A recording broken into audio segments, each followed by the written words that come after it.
Hello everyone, मैं हूँ हिना और आप देख रहे हैं लीगल परसेप्शन। आज की वीडियो में हम समझेंगे गवर्नमेंट ऑफ इंडिया एक्ट 1919 को। तो वीडियो के लास्ट तक बने रहिएगा। इस एक्ट के मेन प्रोविजंस आज हम समझेंगे, लेकिन आगे बढ़ने से पहले आपके लिए एक ज़रूरी इन्फॉर्मेशन।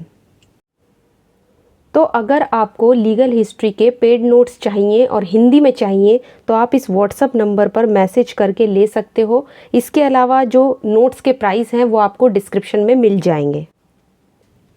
तो गवर्नमेंट ऑफ इंडिया एक्ट यानी भारत शासन अधिनियम 1919 के मेन प्रोविजन समझने से पहले हम थोड़ा सा हमेशा की तरफ बैकग्राउंड समझेंगे कि इसके लिए क्या पृष्ठभूमि थी इससे पहले, यानी कि 1919 से पहले क्या सीन था, जो हमें समझने में आसानी हो जाएगी इस एक्ट को।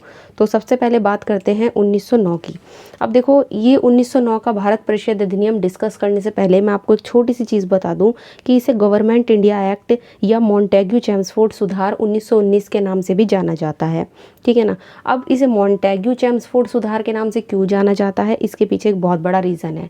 तो देखो, उस टाइम पे है ना, इंडिया में दो इम्पॉर्टेंट अथॉरिटी होती थी, ठीक। एक था सेक्रेटरी ऑफ स्टेट, जो 1858 का एक्ट आया था ना, उससे बनाया गया था ये पोस्ट को, और जो इंग्लैंड में बैठते थे सेक्रेटरी ऑफ स्टेट। और दूसरी पोस्ट थी यहाँ पे वॉयसराय या गवर्नर जनरल ऑफ इंडिया की। तो ये इंडिया को रूल करते थे दोनों मिलके, एक था सेक्रेटरी ऑफ स्टेट और दूसरा था वॉयसराय। तो उस टाइम पे सेक्रेटरी ऑफ स्टेट कौन थे? मॉन्टेग्यू, और वॉयसराय थे चेम्सफोर्ड। इसलिए इस एक्ट को मॉन्टेग्यू चेम्सफोर्ड रिफॉर्म के नाम से भी जाना जाता है। अब अगर मैं इसके बैकग्राउंड की बात करूं तो सबसे पहले हम बात करेंगे 1909 के, यानी 1909 के भारत परिषद अधिनियम की, जो हम ऑलरेडी पहले ही एक वीडियो में डिस्कस कर चुके हैं। तो ये जो भारतीय परिषद अधिनियम था 1909 का, ये सिर्फ क्या कर रहा था, ये इसलिए लाया गया था क्योंकि 1892 के जो 1892 का एक और इससे पहले जो भारत परिषद अधिनियम आया था उसमें कुछ सुधार करने थे। और यहाँ पर क्या होता है कि काउंसिल जो थी वो सिर्फ एक एडवाइजरी बॉडी होती थी इस टाइम पे। तो 1909 में जब भारत परिषद अधिनियम लाया गया तो जो गवर्नर जनरल और उसकी जो काउंसिल होती थी वो सिर्फ एक सलाह देने वाली संस्था होती थी, वो सिर्फ एक एडवाइजरी बॉडी होती थी, सिर्फ सलाह देने का काम करती थी। और इसे मार्ले मिंटो सुधार भी कहा जाता था। किसे? 1909 के भारत परिषद अधिनियम को। ये मैंने आपको बताया भी था पिछली वीडियो में कि इसको मार्ले मिंटो सुधार भी कहा जाता है, ठीक। और इसमें हमने देखा था 1909 के भारत परिषद अधिनियम में कि जो सेंट्रल लेजिस्लेटिव काउंसिल थी और जो प्रोविंशियल लेजिस्लेटिव काउंसिल थी, यानी उस टाइम पे जो केंद्रीय विधान परिषद थी और जो प्रांतीय विधान परिषद थी, उसमें मेंबर्स की संख्या को इस एक्ट के द्वारा बढ़ा दिया गया था। यही हमने पढ़ा था पिछली वीडियो में।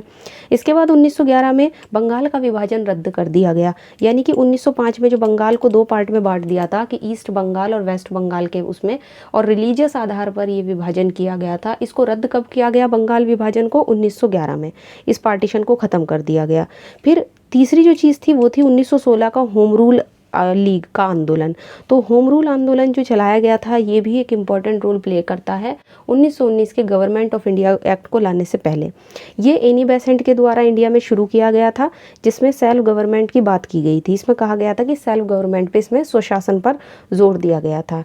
इसके बाद 1917 में आता है अगस्त घोषणा। ये जो अगस्त डिक्लेरेशन था, और ये डिक्लेरेशन उस टाइम के सेक्रेटरी ऑफ स्टेट यानी मॉन्टेग्यू के द्वारा किया गया जाता है, जिसमें ये कहा गया था कि जो ब्रिटिश गवर्नमेंट है, जो ब्रिटिश सरकार है, उसका जो आशय है या उसकी जो इंटेंशन है वो इंडियंस को सेल्फ गवर्नमेंट देने की है, लेकिन धीरे धीरे इस चीज़ को दिया जाएगा। तो ऐसा इस घोषणा में कहा गया था कि हम इंडिया को जो है वो सेल्फ गवर्नमेंट देंगे, उसको स्वशासन देंगे, लेकिन ये चीज़ धीरे धीरे दी जाएगी।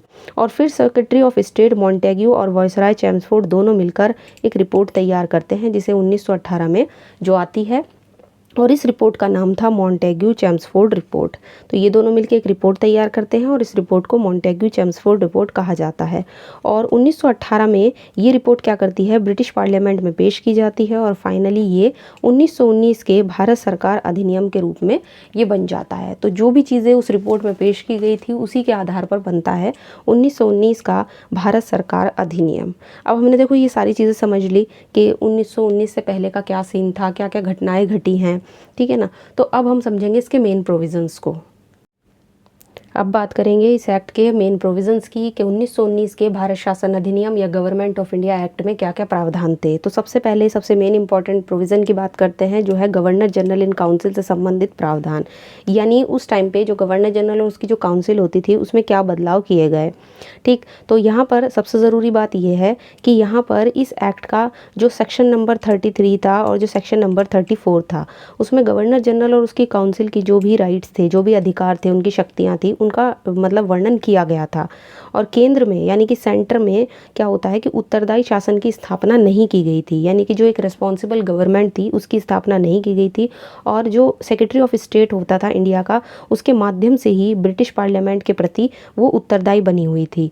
तो उस टाइम पे सीन ये था कि गवर्नर जनरल और उसकी जो एग्जीक्यूटिव काउंसिल थी, उसके मेंबर्स की जो नियुक्ति थी वो किसके द्वारा की जाती थी, ब्रिटिश क्राउन के द्वारा।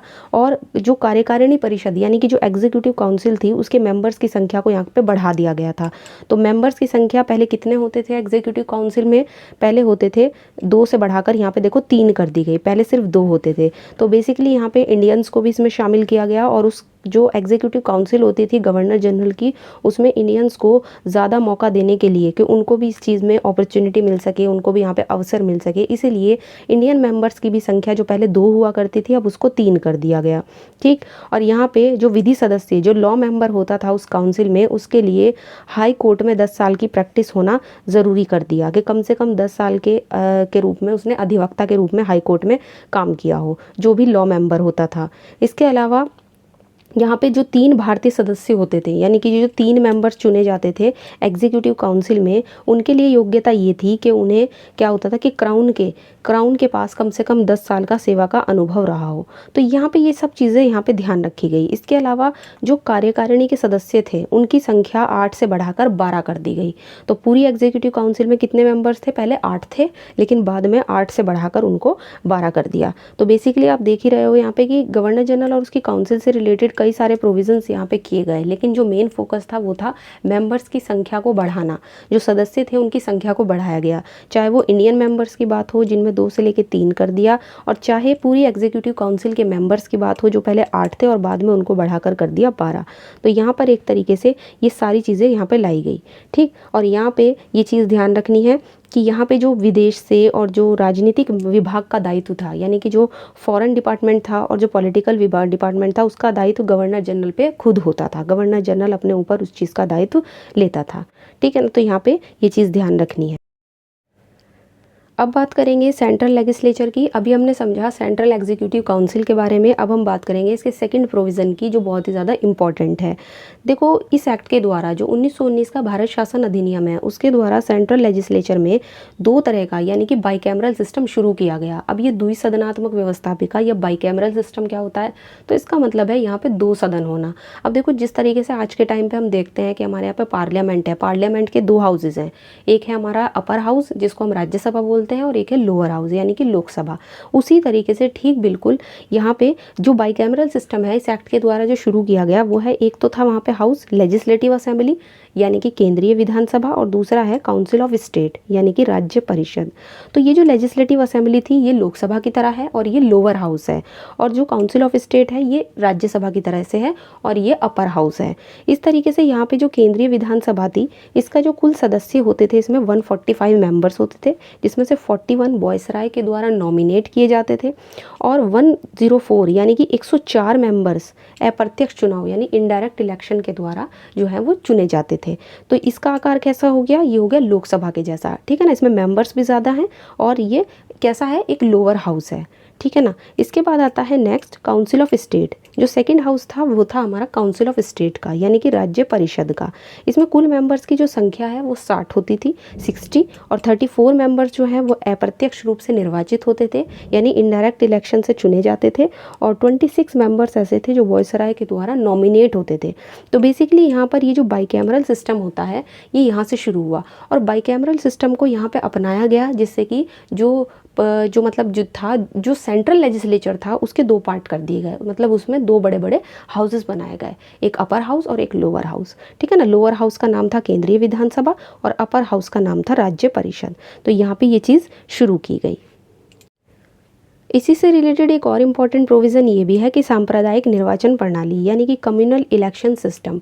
अब ये जो कम्युनल इलेक्शन सिस्टम था इसको भी यहाँ पे शुरू किया गया, ठीक है ना। अब ये वाला जो सिस्टम था इसका मतलब ये था कि जो पहले कम्युनल इलेक्शन होता था यानी कि जो सांप्रदायिक प्रतिनिधित्व का सिद्धांत था इसको केवल मुस्लिम्स तक ही सीमित रखा गया था, लेकिन अब ये चीज़ मुस्लिम्स तक लिमिटेड ना होकर इस एक्ट के द्वारा इसको ईसाइयों, एंग्लो इंडियंस और यूरोपियंस आदि के लिए भी यहाँ पे प्रावधान कर दिया गया। तो ये चीज़ ध्यान रखनी है, ठीक है ना।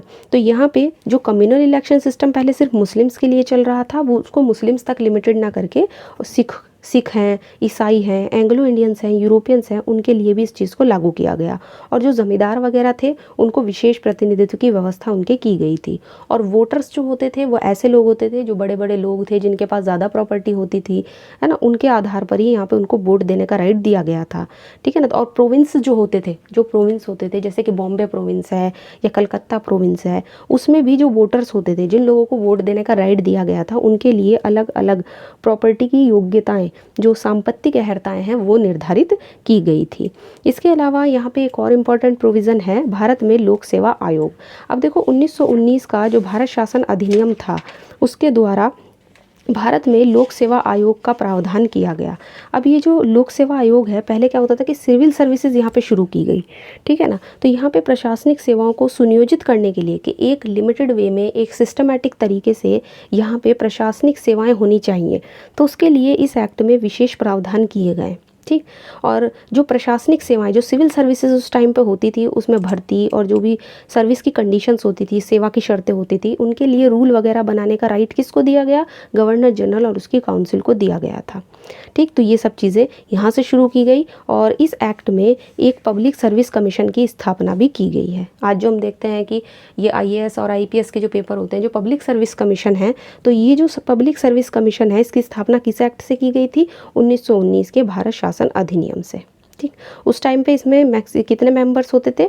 5 मेंबर्स होते थे और उन्हें 5 साल के लिए ही नियुक्त किया जाता था, ठीक। तो यहाँ पे ध्यान रखना है। और सिविल सर्विसेज से रिलेटेड इंडिया में नियम बनाने का अधिकार किसको दिया गया था? सेक्रेटरी ऑफ स्टेट को।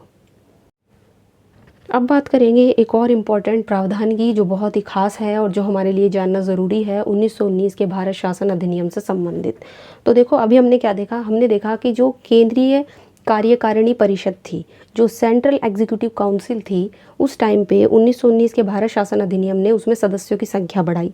जो केंद्रीय विधान पालिका थी यानी कि जो सेंट्रल लेजिस्लेचर था उसमें क्या होता है? बाइकैमरल सिस्टम शुरू किया गया जिससे जो केंद्रीय विधानसभा और जो राज्य परिषद था उसको वहाँ पे 2 भागों में बांटा गया, ठीक। जिस तरह से आज हमारे देश में पार्लियामेंट का सिस्टम है वही था, ठीक। तो यहाँ पे हमने देखा। इसके अलावा जो कम्युनल वाला सिस्टम था, कम्युनल इलेक्शन का सिस्टम, सांप्रदायिक निर्वाचन प्रणाली, उसमें बहुत सारे लोगों को प्रतिनिधित्व मिला, जैसे सिख थे, ईसाई थे, एंग्लो इंडियंस थे, यूरोपियंस थे, वो सब चीज़ हमने देखी। अब हम समझेंगे कि प्रांतीय व्यवस्था में क्या बदलाव किए गए। मैंने आपको बताया था कि जैसे उस टाइम पे छोटे छोटे प्रोविंस थे, ठीक है ना। जैसे हमारे यहाँ पे आज के टाइम में स्टेट होते हैं, तमिलनाडु स्टेट है, यूपी है ना, और भी कई सारे स्टेट हैं, आंध्र प्रदेश है, बहुत सारे स्टेट हैं हमारे यहाँ पे। तो ये सारे स्टेट का अपना अपना सरकार होती है, अपने अपना विधानमंडल होता है, ठीक है ना। विधानमंडल होता है, एक विधानसभा होती है, उसमें विधान परिषद होती है, तो ये सारी चीज़ें होती हैं। तो ठीक बिल्कुल उसी टाइम पे भी प्रांतीय व्यवस्था जो प्रोविंशियल लेवल पे जो लेजिस्लेचर चलता था उसमें भी बहुत सारी चीज़ों में बदलाव किया गया। अब देखो जैसे उस टाइम पे बॉम्बे था मान लो, तो बॉम्बे क्या हो गया? एक प्रोविंस हो गया। बंगाल हो गया, ठीक, कलकत्ता हो गया। तो ये सब चीज़ें जो अलग अलग प्रांत थे उस टाइम पे, मद्रास है ना, मद्रास। तो जिस तरह से आज के टाइम पे हमारे यहाँ पे स्टेट है, ऐसे उस टाइम पे एक प्रदेश को, एक प्रांत को जो है वो हम प्रोविंस बोलते थे। तो ये सब चीज़ें यहाँ पे हमारे लिए जानना ज़रूरी है। तो जो प्रांतीय व्यवस्था थी उसमें भी कई सारे देखो यहाँ पे बदलाव हुए। सबसे बड़ा और सबसे खास बदलाव इसमें ये था कि यहाँ पे द्वैध शासन, डायरकी की शुरुआत हुई। अब द्वैध शासन का मतलब क्या है? तो ये बहुत ही इंपॉर्टेंट प्रोविज़न था 1919 के भारत शासन अधिनियम का, जिसका मतलब ये है कि डुअल गवर्नमेंट यानी कि दोहरा शासन, जिसमें गवर्नमेंट ने जो भी उस टाइम पे प्रांत थे, जो भी उस टाइम पे प्रोविंस थे, उनमें कौन कौन से प्रांत किस किस सब्जेक्ट पर कानून बनाएंगे, इसके लिए एक लिस्ट बनाई हुई थी। और उस लिस्ट में एक तरफ थे रिजर्व्ड सब्जेक्ट और दूसरे थे ट्रांसफरेबल ऑफ सब्जेक्ट्स, यानी एक में डाल दिए थे हस्तांतरित विषय और दूसरे में डाल दिए थे आपके आरक्षित विषय। तो यहाँ पे 2 लिस्ट तैयार की गई द्वैध शासन को चलाने के लिए, और इसमें ये बता दिया कि कौन कौन से प्रोविंस, कौन कौन से प्रदेश जो हैं वो किस किस सब्जेक्ट पर जो है लॉ बनाएंगे, कानून बनाएंगे। तो ये चीज़ हमें ध्यान रखनी है। यही मतलब था यहाँ पे डायरकी सिस्टम का, यानी कि द्वैध शासन का। तो यहाँ पे जो 2 तरह के विषय थे, जिसमें मैं बात करूँ ट्रांसफर्ड सब्जेक्ट की, यानी हस्तांतरित विषय की, तो जो हस्तांतरित विषय थे वो अलग हो गए। उनका प्रशासन कौन देखता था? गवर्नर अपने मंत्रियों की सहायता से करते थे। जो गवर्नर होते थे उस टाइम पे, तो वो किससे देखते थे? अपने भारतीय मंत्रियों की सहायता से, मतलब मंत्री वगैरह से वो यहाँ पर देखते थे इन चीज़ों को। और प्रांत के विधानमंडल के प्रति वो मंत्री जो थे उत्तरदायी थे, जिम्मेदार थे। उसके बाद जो दूसरे तरह के विषय होते थे आरक्षित विषय, जिनको हम रिजर्व्ड सब्जेक्ट कहते हैं। तो रिजर्व सब्जेक्ट का प्रशासन कौन करता था? गवर्नर अपनी एग्जीक्यूटिव काउंसिल के मेंबर्स की मदद से करता था। और उन सब्जेक्ट्स पर किसका वो रहता था कंट्रोल? गवर्नर जनरल और सेक्रेटरी ऑफ स्टेट का। तो यहाँ पे ध्यान रखना है कि 2 तरह की लिस्ट बनाई गई थी डायरकी सिस्टम को चलाने के लिए। ठीक, एक उस लिस्ट में एक तरफ थे ट्रांसफर्ड सब्जेक्ट, हस्तांतरित विषय, और एक तरफ थे आपके रिजर्व्ड वाले, रिजर्व्ड सब्जेक्ट यानी आरक्षित विषय। तो ये था, यहाँ पर ध्यान रखना है। इसके अलावा जो प्रोविंशियल जो विधान परिषद थी, जो प्रांतीय स्तर पे जो विधान परिषदें उस टाइम पे चल रही थी, उनको एक सदन ही रखा गया। मतलब यहाँ पे इस परिषद का विस्तार किया गया, इसको बढ़ाया गया। इसमें भी मेंबर्स वगैरह की संख्या बढ़ाई गई। तो यहाँ पे प्रोविंशियल लेवल पे भी देखो कितने सारे बदलाव हो रहे हैं, है ना। ऐसा नहीं है कि सिर्फ सेंट्रल लेवल पे ही बदलाव हुए हैं, प्रोविंशियल लेवल पर भी यहाँ पे जो है वो बदलाव हुए हैं। ठीक, तो जो लेजिस्लेटिव यहाँ पे काउंसिल हो रही थी उस टाइम पे, जो प्रांतीय विधान परिषद था उसका विस्तार किया गया। इन विधान परिषदों में जो निर्वाचित भारतीयों की संख्या थी उसमें वृद्धि की गई, कि जो भारतीयों को लिया जाएगा अब इसमें, इनमें जो जिन भारतीयों को चुना जाएगा उनकी संख्या बढ़ा दी गई। उनमें अब ज़्यादा जो हैं वो लोग लिए जाएंगे। तो ये चीज़ ध्यान रखनी है। इसके अलावा हर प्रांत में, हर प्रोविंस में एक विधान परिषद का गठन किया गया, हर प्रोविंस के लिए। ये चीज़ ध्यान रखनी है। तो यहाँ पे प्रोविंशियल लेवल पे भी बहुत सारी चीज़ें जो हैं वो बदलाव की गई। इसके अलावा प्रांतीय विधानमंडल की अवधि पहले 3 साल थी, लेकिन प्रांत का गवर्नर उसे उससे पहले भी भंग कर सकता था, ये भी प्रोविज़न था। तो कई सारी चीज़ें यहाँ पे देखी गई। तो ये जो प्रोविंशियल लेवल पे जो बदलाव था ये भी बहुत ज़्यादा इंपॉर्टेंट है ना। ऐसा नहीं है कि सिर्फ सेंट्रल लेवल पे ही बदलाव किए गए हैं, प्रोविंशियल लेवल पे सबसे ज़्यादा बदलाव और सबसे मेन जो प्रोविज़न है ना वो यही है डायरकी सिस्टम का, जो द्वैध शासन की शुरुआत यहाँ पे की गई थी। तो आज की वीडियो में हमने यही समझा है कि जो 1919 का भारत शासन अधिनियम था, इसने हर लेवल पे बदलाव किया, और सबसे ज़्यादा जो है वो सेंट्रल लेवल पे और प्रोविंशियल लेवल पे किया। हालांकि बदलाव और भी हुए हैं, बट ये कुछ ज़्यादा इंपॉर्टेंट प्रोविजंस थे। तो आई होप आज की वीडियो आपको अच्छी लगी होगी। वीडियो अगर अच्छी लगी है तो इसको लाइक कर दीजिए, ज़्यादा से ज़्यादा शेयर कीजिए, और अगर चैनल पर नए हैं तो इसको सब्सक्राइब कर लीजिए। इसके अलावा आप हमें टेलीग्राम पर भी ज्वाइन कर सकते हो। तो आज की वीडियो में इतना ही, मिलते हैं नेक्स्ट वीडियो में।